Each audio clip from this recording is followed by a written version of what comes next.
Hey, Easy Jeezy here. I thought I'd share my Eecho trimmer story with you.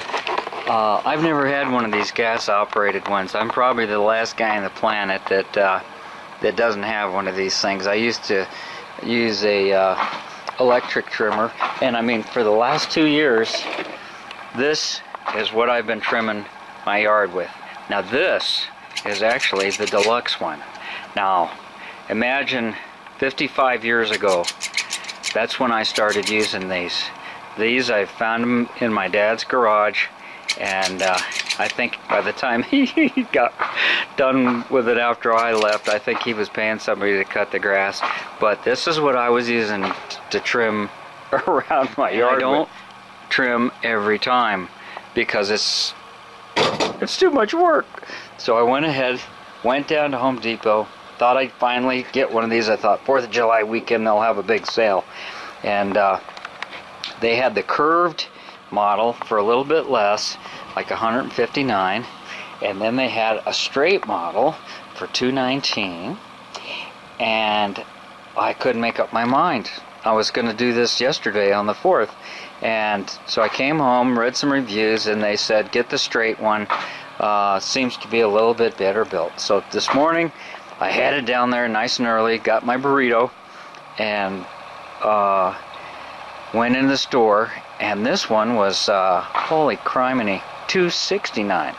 Not that much more than the $220, 40 bucks more. And I thought, well, what could there possibly be different? And it said on the box, less vibration, heavier duty, and I thought, well, you know, it'll probably outlive me for sure, whatever I buy. I think I'll just bite the bullet one time and buy this, because the racks were empty. There was like 3, you know, there was room for like 10 of these, and this was the last one. I thought, this must be the hot ticket. Nobody's buying these cheap ones. They're just buying this 230 model, you know. So I thought, yeah, I'm going to just follow that lead, but why is this one left? I wonder if there's something matter with it. Being an engine guy, you know, I'm studying it, and it's like, okay, yeah, the throttle works, and there's the gas cap. What's been stolen about? I'm thinking this is the tough end here, you know. So they just got, it already came pre-strung with the string on it. So I get it home. No, wait, first I went to the gas station to get some fresh fuel. And it had a little synthetic fuel that came over the box, but it didn't have any extra string. And I thought, well, that's not a good thing. I'm going to go back and I'm going to get some extra string, and I'll get some more fuel. So I made a second trip back to the store to get that spare string and oil to mix with the fuel. And then I get it home, get it fired up, take off down the driveway, and the string gets all tangled up, and I'm looking at it, and lo and behold, the cap is missing off the end of it. And I thought, I didn't see it fly off in the yard any place. Somebody took that. That's why this one was left. It had a part missing. Everybody else saw that except me. So now I got to make 3 trips back. So on my 3rd trip, I was nice enough to run into a salesman, and they, since this was the last one, they gave me this kit.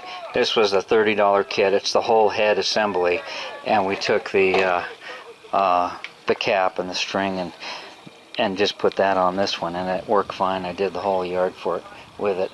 So now I want to kill some weeds, and I thought, okay, where's my chemical stash, you know? So I get up here, and I got some insect control. I've got some Revive. This stuff is great stuff, especially if you got a lot of clay or hard soil.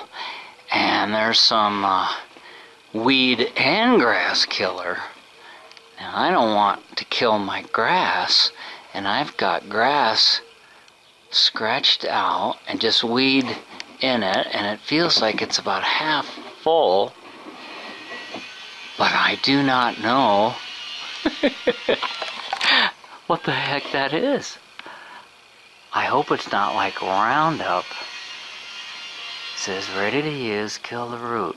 I'm ready to go back to the store and make a 4th trip to just get the weed killer, because I don't want to ruin the grass. Oh my goodness. Don't you love those kind of days? And of course, the neighbors had their little 4th of July get-together. The lake people always do.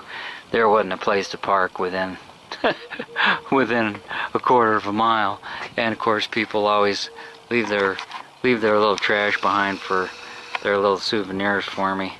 There's a couple of cans there in the street, and there's more junk underneath that car, and they'll drive off and leave it. And there's stuff across the street. Look at what they leave over here in front of this guy's house too. You know, they got more junk over here.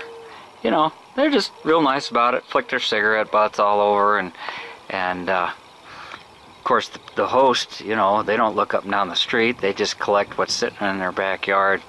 Probably get a few of them to help him, but it sure is aggravating to you know, come out and find a mess in your yard and then around your house. It's just disappointing that people have to be that way, but I guess I was young once too. I'd like to think I was more responsible, but maybe once or twice I was kind of cocky and had a little attitude, you think? Anyhow, hope your day is going well. Thanks for watching. Thanks for subbing. Thanks for putting up with my whine and just giving you a little update. Maybe soon here we'll be getting some squirrels and some hummingbirds. I've never had hummingbirds feeders before, so I enjoy it when I go up the mountains. A lot of places, the restaurants and stuff have them, so maybe I'll get some hummingbirds. So stay tuned for that, and you have a great weekend. Easy Jeezy out.